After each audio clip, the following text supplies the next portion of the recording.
Good morning, class.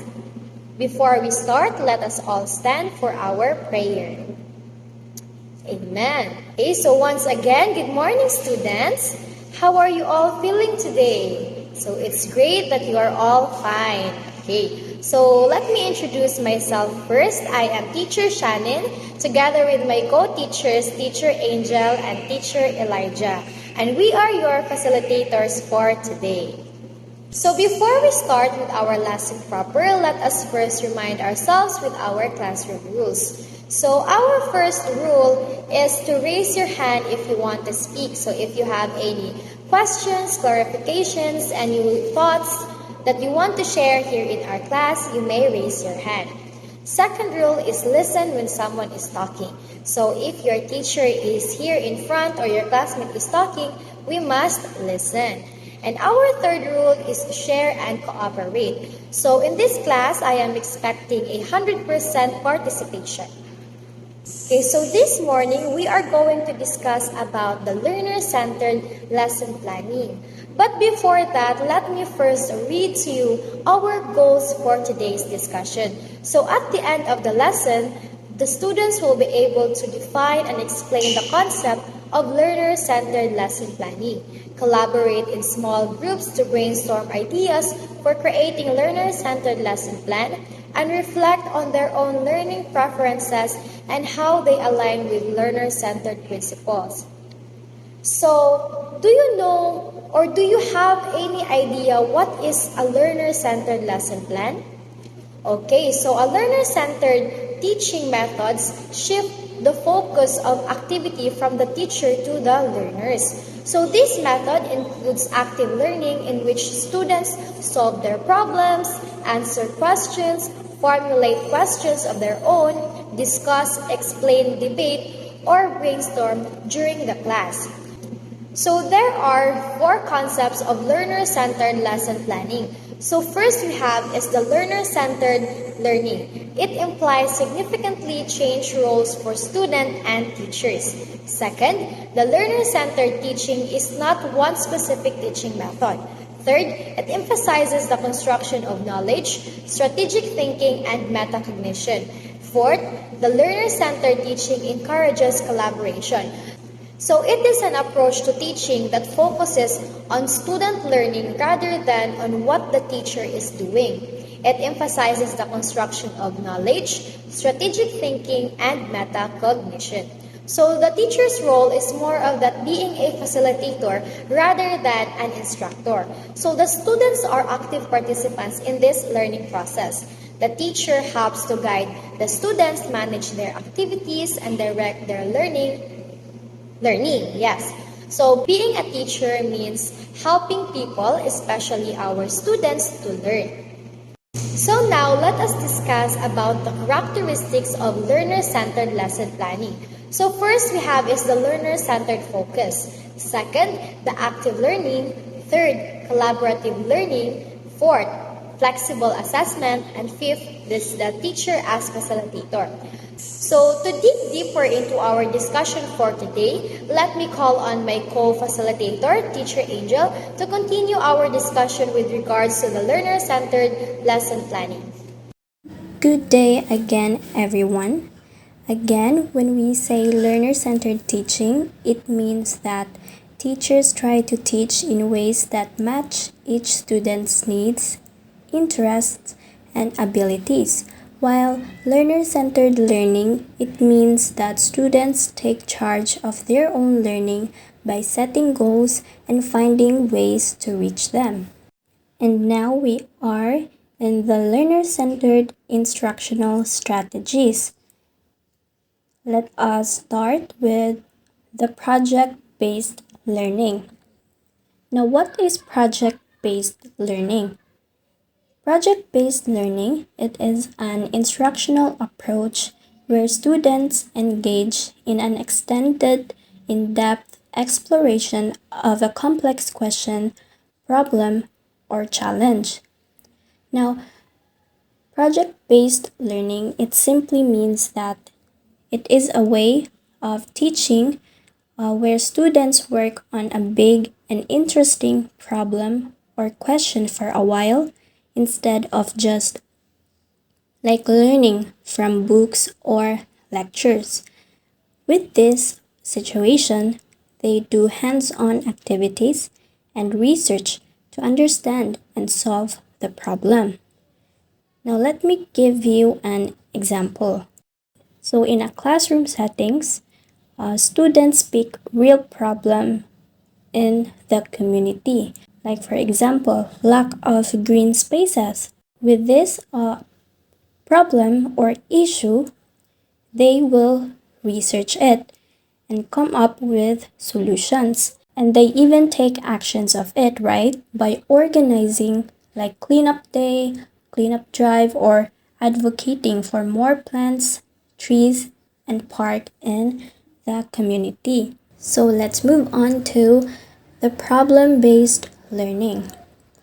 Problem-based learning is a student-centered approach where learners are presented with a real-world problem or scenario to solve.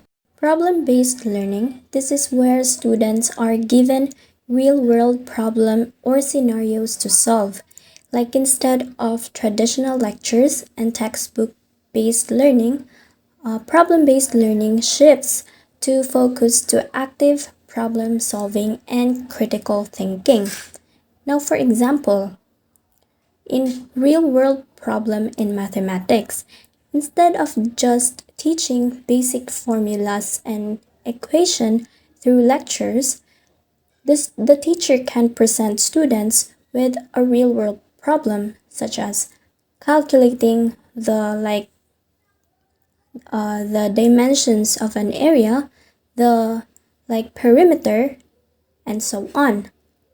Within this, students would need or they can apply or they can easily apply this in their mathematical skills or in a real world problem to solve this practical problem in real life situations.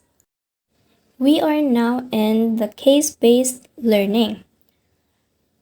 Case-based learning, it involves presenting students with specific cases, scenarios, or situations that represent real-life examples related to the subject matter. Now, case-based learning, it is an educational approach where students are also given real-life situations or scenarios to study and learn from. These cases are typically related to the subject being taught and are used to help students apply their own knowledge, analyze problems, and develop critical thinking skills. For example, again, in a math word problem or in math class, students are given word problems that simulate real life situations. Like for instance, the students might be asked to calculate the total cost of buying a certain number of items at a store, helping them apply this in an addition or multiplication skills to a practical scenario. We are now in the fourth learner-centered instructional strategies, which is the inquiry learning. Inquiry learning, it is an approach where students take an active role in their learning by posing questions and seeking answers. Now, inquiry learning, it simply means that it is an educational approach in which students are encouraged to actively participate in their own learning process by asking questions and actively seeking answers. In this learning, it's a hands-on and student-centered method that fosters curiosity and critical thinking. For example, during English class, the teacher lets students choose a book of their own choice. And then, after reading the book, the students might develop questions about the characters, the plots, or themes in the book that they have read, such as why did the main character make that decision? Or what message is the author trying to convey. Let us move on to the factors of learner-centered lesson planning and instruction. Let us start with the cognitive and metacognitive factors. Let me discuss first what is cognitive factor. Cognitive factor, these are like the thinking tools in our brain when we learn something new. Our brains process this information using various mental processes like remembering, understanding, and problem solving. Cognitive factors are all about how our brains work when we are learning or thinking.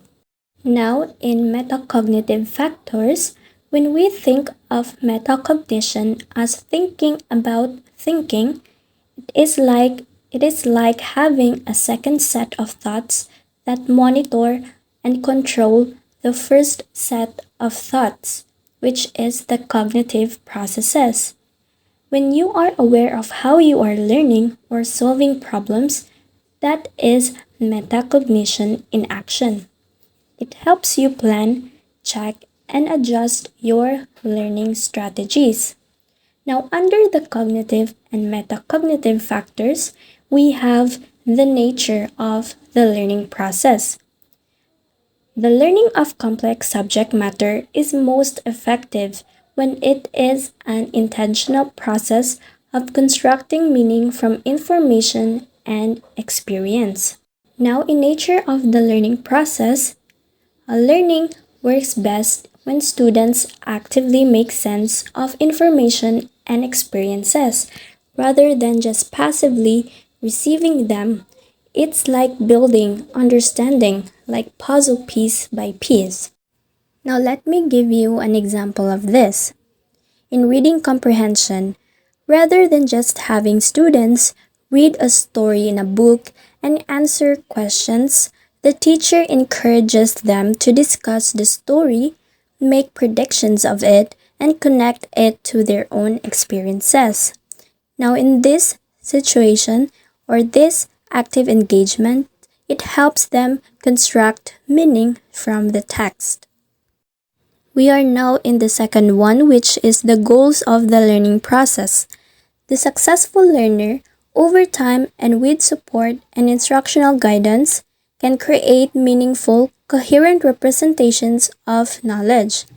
Now, the goals of the learning process, the goal is to help students gradually develop a deep understanding of various subjects. This means that they can build clear and organized ways of thinking about what they have learned. For example, again in reading comprehension, in a first grade class, a student may start by learning to read individual words. Over time and with support from their teacher, they progress to comprehend entire stories. They learn to make connections between words, sentences, and the overall meaning of the text, forming a coherent understanding of the story. Construction of knowledge. The successful learner can link new information with existing knowledge in meaningful ways. Now, in construction of knowledge, when a successful learner constructs knowledge, they connect this in the new information that they acquire with their existing knowledge in a way that makes sense. This process helps them build a more comprehensive and meaningful understanding of the subject matter. Now, for example, the students or the class already have the knowledge about how plants need sunlight and water to grow. To construct new knowledge, they link this knowledge or this existing knowledge to the concept of photosynthesis, understanding that plants use sunlight to make their own food. This connection helps them grasp the new concept more effectively. Now let us move on to the strategic thinking. The successful learner can create and use a repertoire of thinking and reasoning strategies to achieve complex learning goals. Now, in In strategic thinking, successful learners employ various thinking and reasoning strategies to tackle complex learning goals. They don't just absorb information passively, but actively plan and apply techniques to understand and solve the problems. Now, for example, in math class, in mathematics, a student facing a challenging algebraic problem doesn't just attempt in blindly. They might use a strategic approach, such as breaking the problem into smaller steps, applying algebraic rules they have learned, or seeking patterns to simplify the equation. Now, this strategic thinking about enhance their problem solving skills. For example, in mathematics, a student facing a challenging algebraic problem doesn't just attempt in blindly. They might use a strategic approach, such as breaking the problem into smaller steps, applying algebraic rules they have learned, or seeking patterns to simplify the equation. Now, in these strategic thinking methods, it enhances the students in their problem solving skills. We are now in the thinking about thinking. It is a higher order strategies for selecting and monitoring mental operations facilitate creative and critical thinking. Now, in thinking about thinking, it is also known as metacognition. It involves the ability to monitor and evaluate one's mental processes during learning. Successful learners reflect on their thinking, making adjustments as needed to improve their creative and critical thinking abilities. For example, a student working on a research paper practices thinking about thinking when they pause to assess their research strategy. They may ask themselves if they are effectively finding credible sources, evaluating information critically, and organizing their ideas logically. In this metacognitive process, it helps them refine their research skills and produce a better research paper. Lastly, we have the context of learning. Learning is influenced by environmental factors, including culture, technology, and instructional practices. Now, in context of learning, learning doesn't occur in isolation, but is influenced by various contextual factors such as culture, technology, and instructional method. These factors can shape the way individuals perceive and engage with information. For example, consider a language learner studying Spanish in two different contexts. In one context, they learn in a traditional classroom setting with textbooks. Now let us move on to the another factors of learner-centered lesson planning and instruction to discuss by teacher Elijah. So, moving on, the motivational and affective factors. To start with, motivational and emotional influences on learning. What and how much is learned is influenced by the learner's motivation. Motivation to learn, in turn, is influenced by individuals' emotional states, beliefs, interests, and goals and habits of thinking. This factor that students are more motivated to engage in learning when they feel competent to do what is expected of them and perceive stable links between actions and achievement of their learning.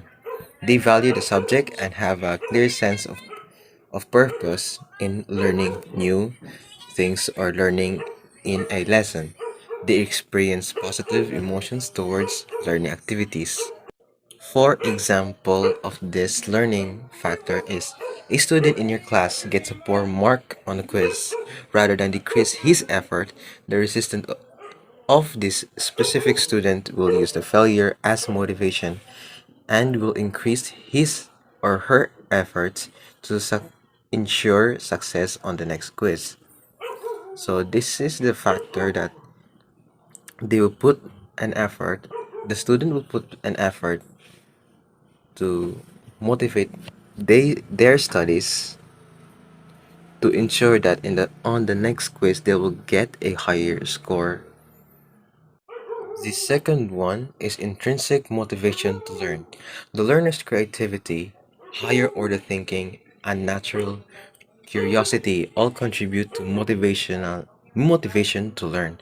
Intrinsic motivation is stimulated by tasks of optimal novelty and difficulty, relevant to personal interest and providing for personal choice and control.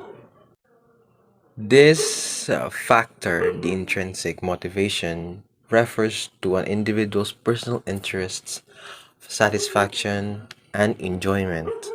The factor affecting it are internal. Therefore, a person learns their learning's sake without expecting anything such as grades or praise in return. Instead, they are guided by something deeper. An example of this factor, the intrinsic motivation, is when a student is learning new vocabulary words because they love to read. So, instrin- extrinsic motivation, however, this is a learning because of external factors. Student may be motivated to learn to pass a test, to gain a reward, or to to avoid punishment. The third one is effects of motivation on effort. Acquisition of complex knowledge and skills requires extended learner effort and guided practice. Without learners' motivation to learn, the willingness to exert this effort is unlikely without coercion. This factor is motivation also leads to increase the effort and energy of a learner. Uh, this determines whether a student will pursue the task even in a difficult task with enthusiasm or lackluster attitude. Motivation increases the initiation and persistence of the activities that a learner should perform or do their task. With so that's it with the motivational and affective factors. So next, let's move on to another factors of learning. The development and social factors. The first factor of development and social factors is developmental influence on learning. As individuals develop, they encounter different opportunities and experience different constraints for learning. Learning is most effective when differential development within and across physical, intellectual, emotional, and social domains is taken into account. So, in this factor, as a child develops or a learner develops, they will experience different prospects as well as limitations in their learning.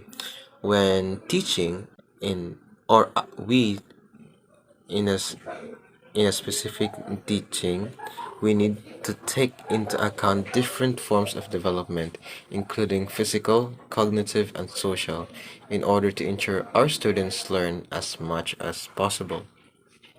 The example of developmental influence on learning is the one are genetics, environmental influences, parenting styles, and this is the within the family, the friends, teachers, schools, and culture at large are just some of the major factors that combine in unique ways to determine how a child develops and the person will do, they will one day become. Another is the condition of variables that influence emotional, intellectual, social, and physical development from the conception to maturity. The, the examples include parental attitudes and stimulation, peer relationships, learning experiences, recreational activities, and hereditary predisposition. Hereditary predisposition are all other no, also known as genetic predisposition, sometimes called the genetic susceptibility, is an increase of likelihood of developing particular disease based on the person's genetic makeup. Next factor of development and social factor is social influences on learning. Learning is influenced by social interactions, interpersonal relations, and communication with others. So, stated of the factors social environment influencing learning is by creating a language environment and an experience environment with which stimulate the mind to grow and by systematically rewarded a child for learning. The examples of social influences on learning is preparing to teach others, influences students to learn more compared to students who studies for themselves. In this case, learning occurs just with with the thought of a social interactions. An example of social influence in school is a student may alter their behavior to match that of other students in a class. The majority held opinions of a group of friends are likely to inform the views of new members to that social group. Furthermore, we are influenced by the requests of people who are seen as holding positions of authority. So that's for the two factors of development and social factors in learning on learning. And the third factor, individual differences factor, the last factor of learning. So to start off, first factor of individual differences factor is individual differences in learning. Learners have different strategies, approaches, and capabilities for learning that are a function of prior experience and heredity. This stated as the difference among the learners are considered individual differences. Individuals follow different paths as they progress toward expert understanding because they learn differently based on their gender, ethnicity, learning styles, or etc. I, previous knowledge, previous knowledge and experience with a content strategies or even technology. This is important for teachers to know variables such as physical characteristics, intelligence, perception, gender, ability, learning styles, which are individual differences of a learner.